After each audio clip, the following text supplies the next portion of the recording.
திருவாழ்க திருவே துணை, குருவாழ்க குருவே துணை. ஓம் கம் கணபதே நமக. முருகாசரணம், கந்தாசரணம். ஓம் சோம் சரணபாய நமக. அன்பர்கள் அனைவருக்கும் திரு விசாக ஜோதிடத்தின் சிவகுருநாதரின் அன்பான இனிய காலை வணக்கங்கள். இன்று பராபவ வருடம் வைகாசி மாதம் 5ஆம் நாள், ஆங்கில வருடம் 2026 மே மாதம் 19ஆம் நாள், கிழமை செவ்வாய்க்கிழமை. மேஷம் முதல் மீனம் வரை உள்ள 12 ராசிகளுக்கான இன்றைய ராசி பலன்கள். மேஷம், உங்களுக்கு பின்னால் இருந்து குத்திக்கிட்டு இருந்தவங்க, உங்களுக்கு பின்னால் குழி தோன்றவங்களெல்லாம் இன்றைக்கி ஈஸியாக அடையாளம் கண்டுபிடிச்சிருவீங்க. கண்டுபிடிக்கிறது இல்லாமல் அவங்கள ஒதுக்கிறது அல்லது அவங்கள சமாளிக்கிறது எப்படிங்கிறத தெளிவாக பிளான் போட்டு முடிக்க போகிறீங்க. இப்போ வெளியூர் போகிறது, வெளியூர் சம்பந்தமான பயணங்களில் ஏற்பட்ட பிளானில் கொஞ்சம் மாற்றம் வரும். அப்புறம் மிஷின் வாங்கிறது, மிஷின் விற்கிறது அல்லது மிஷின் இன்ஸ்டால் பண்ணுறது போன்ற விஷயங்களில் கான்ட்ராக்ட் போட்டு செய்ய ஆரம்பிப்பீங்க. எந்த நேரத்துலையும் எந்த செயலையும் தன்னம்பிக்கையோடு செயல்படுத்துவீங்க. அதில் வெற்றியும் காண்பீங்க. வீட்டுக்கு தேவையான புதிய பொருட்கள், விலை உயர்ந்த பொருட்களெல்லாம் வாங்குவீங்க.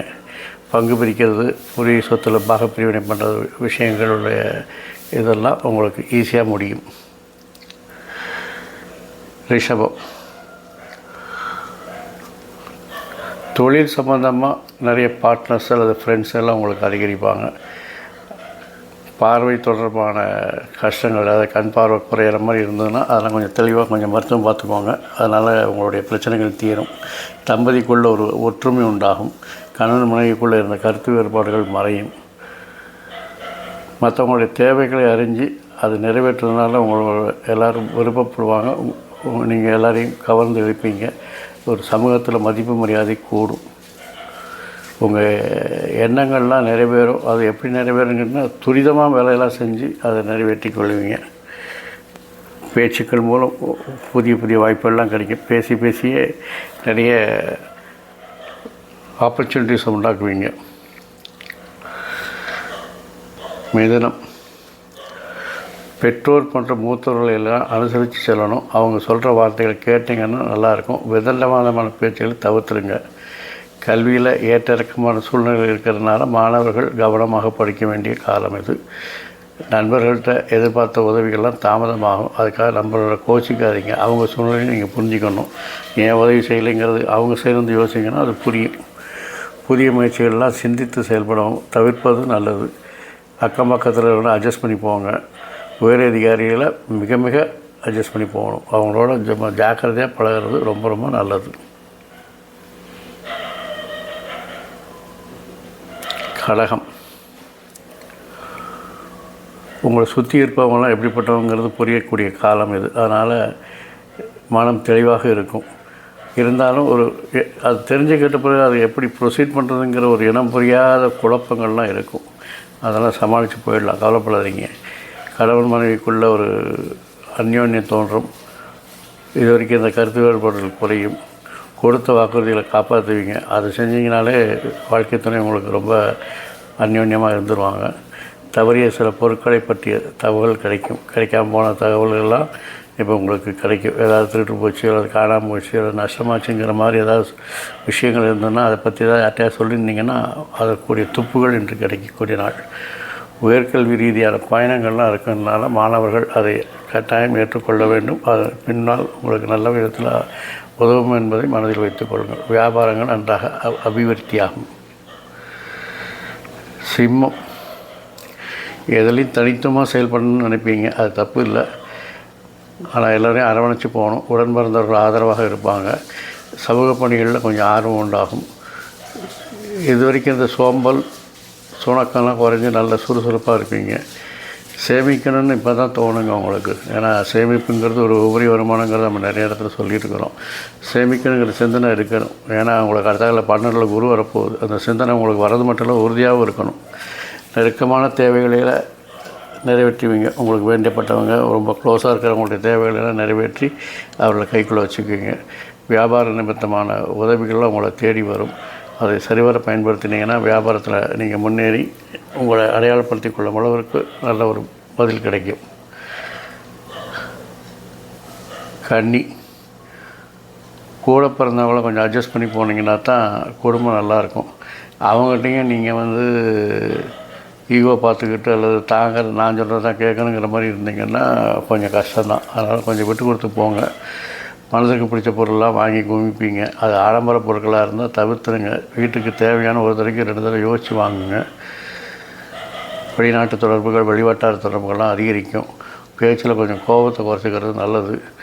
மனசுக்குள்ளே இனம் புரியாத குழப்பங்கள், மனப்போராட்டங்கள்லாம் இருக்கும். அதையெல்லாம் தவிர்க்க இறை வழிபாடு செய்வது மன அமைதியை தரும்.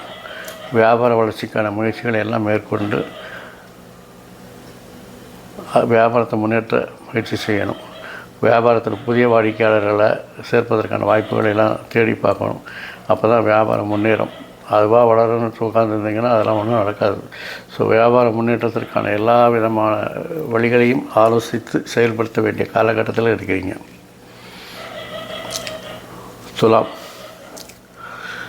திட்டமிட்ட காரியங்கள்லாம் உங்களுக்கு சிறப்பாக பலனை கொடுக்க போகுது. அப்போ என்ன தெரியுது, பிளான் பண்ணாமல் எதுவும் பண்ணக்கூடாது அப்படின்னு. அதனால் எல்லாத்தையும் திட்டமிட்டு செய்யுங்கள். வெற்றிகள் உங்கள் கையில்.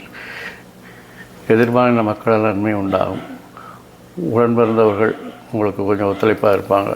உத்தியோகத்தில் பதவி கேட்ட இடமாற்றம், அதிகாரிகள் ஆதரவு, அவர்கள்ட்ட கேட்ட சலுகைகள் கிடைப்பது என்று உத்தியோகத்தில் கொஞ்சம் நல்ல ஒரு சூழ்நிலைகள் காணப்படுகிறது. புதிய துறை சார்ந்த எண்ணங்கள்லாம் அதிகரிக்கும். ஆட்டோமேட்டிக்காக பதவி உயருங்கும்போது ஒரு டிபார்ட்மெண்டல் சேஞ்சோ அல்லது பொசிஷனல் சேஞ்சோ வரும்போது அதை பற்றிய சிந்தனைகள் உங்களுக்கு அதிகரிக்கிறது தப்பே இல்லை. தர்ம காரியங்களில் ஈடுபாடு ஏற்படும். தர்மம் செய்வது ரொம்ப நல்லது. ஏன்னா தர்மம் செய்வது கர்ம வினையை தீர்க்கக்கூடியது. அதனால் தர்மம் செய்யுங்கள். தர்ம காரியங்கள் ஈடுபட்டு உங்கள் கர்மத்தை குறைத்து கொள்ளுங்கள். விருச்சிகம், சமூக பணிகளில் கொஞ்சம் விவேகமாக செய்யணும். ஆனால் நல்லது செய்ய போய் உங்களுக்கு தொந்தரவு வந்துடக்கூடாது. அதனால் சமூக பணி செய்யுங்க, அது விவேகமாக செய்யுங்க. அதுவே உங்களுக்கு ஏழ்றையாகிடக்கூடாது. உத்தியோகத்தில் இருக்கிறவங்களுக்கு பொறுப்புகள் அதிகரிக்கும். பொறுப்புகள் அதிகரிக்குன்னா ஏற்கனவே இருந்த பொறுப்பு இல்லாமல் அடிஷ்னல் சார்ஜெலாம் கொடுப்பாங்க. கொஞ்சம் ஒர்க்லோடு ஜாஸ்தியாகும். இருந்தாலும் அதிகாரிகள் ஆதரவு பெறுவதற்காக அதை அட்ஜஸ்ட் பண்ணி தான் ஆகணும். வியாபார பணிகளில் கொஞ்சம் ப்ரெஷர்லாம் கூடும். வாடிக்கையாளர்கள் புதிய வாடிக்கையாளர் சேர்ப்பது அல்லது போட்டிகள் அதிகரிக்கிறதுனால கொஞ்சம் ப்ரெஷர் ஜாஸ்தியாக தான் இருக்கும். அதனால் என்ன செய்யணும், புதிய பொருட்களை வாங்கி அதை கொள்முதல் பண்ணி அதில் கவனம் செலுத்தி ஒரே பொருளை கொடுத்து தான் போர் அடிச்சிடும். அப்போ வெரைட்டியாக கொஞ்சம் மாடல்ஸ்லாம் மாற்றி எழுதி கொடுத்தீங்கன்னா வியாபாரம் முன்னேறுவதற்கான வாய்ப்புகள் இருக்கிறது. சமூக பணிகளில் கொஞ்சம் விவேகமாக செயல்படுவது நல்லது. அரசு சார்ந்த செயல்களில் கொஞ்சம் பொறுமையாக இருக்கணும். அரசு விஷயத்துலலாம் டக்குன்னு போனோன்னே எல்லாம் முடிஞ்சிடாது. அதனால் கொஞ்சம் பொறுமையாக இருந்தீங்கன்னா வெற்றி உங்களுக்கு தான். தனுசு, சில முடிவுகளை தன்னம்பிக்கையோடு எடுத்து தான் ஆகணும். ஏன்னா முடிவை ஒரு சூழ்நிலை வந்துருச்சுன்னா அப்போ எடுத்து தான் ஆகணும். அது தன்னம்பிக்கையோடு எடுங்க. அப்போ தான், ஏன்னா எண்ணி துணிங்க கர்மன்னு அதான் நான் சொல்லியிருக்கிறானுங்க. தேவைக்கு வந்த வரவுகள்லாம் தன்னால் தேடி வரும். ஆனால் அதை செலவுகள் செய்யாமல் சுப செலவுகளாக மாற்றுங்க. விரைய செலவுகளாக பண்ண வேண்டாம். தேவைக்குன்னு சொல்லிட்டோம்னாலே சுப செலவுக்கு செய்கிற வரவை தான் இருக்கும். அந்த வரவை அதுக்கு தான் செலவழிக்கணும். உங்கள் கருத்துக்கு மதிப்பு மரியாதையெல்லாம் கிடைக்கும். நண்பர்கள் வழியில் ஆதரவு உண்டாகும். தொழில் ரீதியான எழுபடியான வரவுகள்லாம் உங்களுக்கு, அதாவது அரிய சீரியஸ் எதாவது இருக்குன்னா வந்துடும். குடும்பத்தில் செலவுகள், சுப செலவுகள்லாம் அதிகரிக்கும். சகோதரிகள் மூலம் அனுகூலம் உண்டாகும். உடன் பிறந்தவர்களால் உங்களுக்கு ஒரு குடும்பத்தில் ஒரு உள்ள மகிழ்ச்சி, ஆரவாரம் எல்லாம் நன்றாக இருக்கிறது. மகரம், ஆஃபீஸில் வேலை பார்க்குறவங்க அதிகாரி ஆதரவோடு உங்களை நினச்ச காரியத்தை நினச்சபடி செஞ்சுக்குவீங்க. நீங்கள் கேட்ட சலுகைகள் கிடைப்பதனால வேலை செய்வது ரொம்ப சுலபமாக இருக்கும். வியாபார ரீதியான பிரச்சனைகளில் ஒரு தெளிவுகள் பிறக்கும். என்ன ப்ராடக்டை லான்ச் பண்ணுறது, எப்படிப்பட்ட கஸ்டமர்ஸை ஹேண்டில் பண்ணுறதுங்கிற ஒரு தெளிவு உங்களுக்கு கிடைக்கும். வழக்குகளில் சில மாற்றங்கள் ஏற்படுவதனால அதை பற்றி கவலைப்பட வேண்டாம். எதிர்பார்த்த சில விலைகள் உங்களுக்கு சாதகமாக இருக்கும். தனவரவுகள் அதிகரிக்கும். புதிய வாகனம் வாங்குவதற்கான வாய்ப்புகள்லாம் இருக்குது. அரசு வழியில் உங்களுக்கு ஆதாயங்கள் கிடைக்கிறதுனால அரசு வழியில் என்னென்ன உங்களுக்கு வர வேண்டியிருக்கோ அதெல்லாம் செய்வதற்கு கொஞ்சம் முயற்சி எடுத்திங்கன்னா அரசு வழியில் கிடைக்கக்கூடிய ஆதாயங்களும் உங்களை தன்னால் தேடி வரும். புதிய வாகனம் வாங்குவதற்காக பழைய வாகனங்களை எக்ஸ்சேஞ்ச் செய்து அல்லது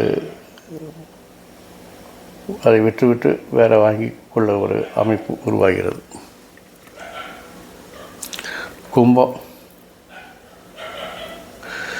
செலவுகள் அதிகரிக்குது, வரவு கம்மியாக இருக்குது. அப்போ என்ன செய்யலாங்கும் போது ஆட்டோமேட்டிக்காக நமக்கு கிடைக்கக்கூடிய ஒரே சொல்யூஷன் சேமிப்பு குறித்த சிந்தனைகள்லாம் அதிகரிக்கும். வெளியூர் பயணங்கள்லாம் மேற்கொள்கிறதா இருந்தால் கொஞ்சம் கவனமாக இருக்கணும். ஏதாவது எடுத்துகிட்டு போகணும், என்ன டாக்குமெண்ட்ஸ் கையில் வச்சுக்கணும், அந்த தட்பவெட்ப நிலைக்கு ஏற்ற மாதிரி என்னென்ன பொருட்கள் கொண்டு போகணும். முக்கியமாக மருத்துவ குறிப்புகள், மருத்துவ பொருட்களை எல்லாம் எடுத்துகிட்டு போகிறதுக்கான பிளானெல்லாம் கரெக்டாக இருக்கணும். கூட பிறந்தவங்களுடைய எண்ணங்களை புரிஞ்சுட்டு அவங்கள அட்ஜஸ்ட் பண்ணி போனீங்கன்னா குடும்பம் நல்லாயிருக்கும். வியாபாரம் சம்மந்தமான எடுக்கக்கூடிய முயற்சிகள் எல்லாம் வெற்றி பெற்று வியாபாரத்தில் நல்ல முன்னேற்றம் உண்டாகும். பொருளாதாரத்தில் ஏற்ற இறக்கமான சூழ்நிலை ஏற்படும். ஆனால் அதெல்லாம் சமாளித்து வெற்றி காண்பீங்க. வியாபாரத்தில் நல்ல லாபங்கள் வரும், வருமானங்கள் வரனால உங்கள் மனம் மகிழ்ச்சியாக இருக்கும். மீனம், பெரியோருடைய சொல் கேட்டு நடந்தீங்கன்னா உங்களுக்கு நல்லது. ஏன்னா அந்த ஒரு மனமாற்றம் உங்களுக்கு மகிழ்ச்சியை தருங்கிறதுனால தான் அதை திருப்பி அழுத்தி சொல்கிறோம். பெரியோரோட சொல் கேட்டு நடப்பது நல்லது. புதிய முயற்சிகள், புதிய மாற்றங்கள் எதாவது செய்யணும், கொஞ்சம் யோசித்து செய்யுங்க. தடப்படாத எடுத்த உடனே செஞ்சிடாதீங்க. ஏன்னா நேரம் இப்போ சரியில்லைங்கிறத மனசில் வச்சுக்கணும். மக்கள் பணிகளில் இருக்கிறவங்களுக்கு கொஞ்சம் புதிய பொறுப்புகள், பதவிகள் தேடி வரும். அதை செயல்படுத்துவதற்கான நல்ல சூழ்நிலைகள் உங்களுக்கு நன்றாகவே இருக்கிறது. முக்கிய பிரமுகர்களுடைய அறிமுகம், அவருடைய ஆதரவெல்லாம் உங்களுக்கு கிடைக்கும். தாய்வழி உறவுகளால் ஒரு மகிழ்ச்சியான சூழல்கள் ஏற்படும். இது வரைக்கும் பிரிஞ்சிருந்தவங்களாம் உங்களை சப்போர்ட் பண்ணி உங்களுக்கு கூட இருக்க இந்த ஒரு தைரியத்தை கொடுத்து ஒரு மனபலத்தை கூட்டி கொடுக்கக்கூடிய சூழ்நிலைகள் உருவாகும். கூட இருக்கிறவங்க, உடன்பிறப்பவர்கள், நண்பர்களுடைய புரிதல் ஏற்படும். அவங்கெல்லாம் எதுக்காக நம்மளை சப்போர்ட் பண்ணுறாங்க, நமக்கு எதாவது சொன்னாங்கன்னா அது அறிவுரைன்னு எடுத்துக்கிறத விட்டுட்டு அவங்கள சண்டை போடாமல் அவருடைய புரிதல்கள் மேம்படும் போது அவங்களோட உள்ள இணக்கம் இன்னும் அதிகரிக்கும். இந்த நாள் மட்டும் இல்லாமல் எல்லா நாட்களும் இனிய நாளாய் அமைய என் அப்பன் செந்தூர் முருகன் உங்களுக்கு துணை புரிவதோடு எல்லோரும் ஆயுள், ஆரோக்கியம், அமைதி, சந்தோஷம், ஐஸ்வர்யம் போன்ற எல்லா செல்வங்களையும் சகல பாக்கியங்களையும் தந்து அருள் புரிவாராக. வாழ்க வளமுடன், வளர்க சுகமுடன். அறம் செய்வோம், கர்மத்தின் வழி உரைப்போம். முருகாசரணம், கந்தாசரணம், எங்கும் மங்களம் உண்டாகட்டும். இங்கனம் இதுபோல் இன்னொரு பதிவில் உங்களை சந்திக்கும் வரை உங்களிடம் இன்று தற்காலிகமாக விடைபெறுவது உங்கள் நண்பன் திரு விசாக ஜோதிடத்தின் சிவகுருநாதன். நன்றி, வணக்கம்.